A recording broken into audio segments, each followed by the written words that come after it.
नमस्कार, मी पंजाब डक हवामान अभ्यासक मुक्काम पोस्ट गोगळी धामणगाव तालुका शिरूर जिल्हा परभणी. मी आहे माझ्या शेतात, चण्याच्या शेतात आहे. आणि आज आहे 11 जानेवारी 2023. आजपासूनचा शेतकऱ्यासाठी अंदाज द्यायचा आहे. मागच्या अंदाजामध्ये सांगितलं होतं की राज्यामध्ये 6, 7, 8, 9, 10 दरम्यान राज्यात भाग बदलत पाऊस पडणार, तर तसा पाऊस पडला. आता परत शेतकऱ्यासाठी अंदाज द्यायचा आहे. आज आहे 11 जानेवारीपासून, आता म्हणजे उद्या 12 जानेवारी. तर 12 जानेवारी 2024 पासून ते 15 दिवस आता हवामान कोरडं राहणार आहे.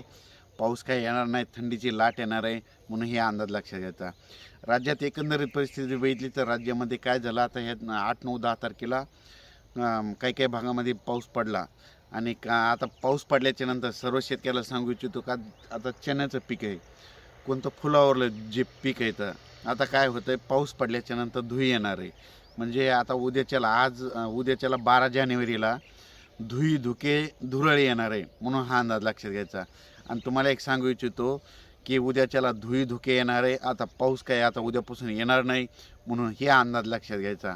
परत एक सांगू इच्छितो की 15 दिवस आता हवामान कोरडं राहणार आहे, म्हणून हे देखील अंदाज लक्षात घ्यायचा.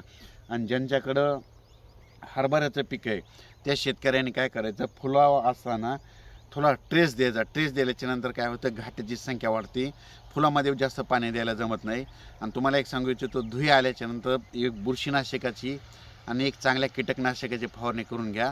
असं केल्याच्या नंतर तुमच्या हरभऱ्याला देखील उतार आहे. पण आता राज्यामध्ये 12 जानेवारीपासून ते 25 जानेवारीपर्यंत हवामान कोरडं राहणार आहे, पाऊस काही येणार नाही, म्हणून हा अंदाज लक्षात घ्यायचा.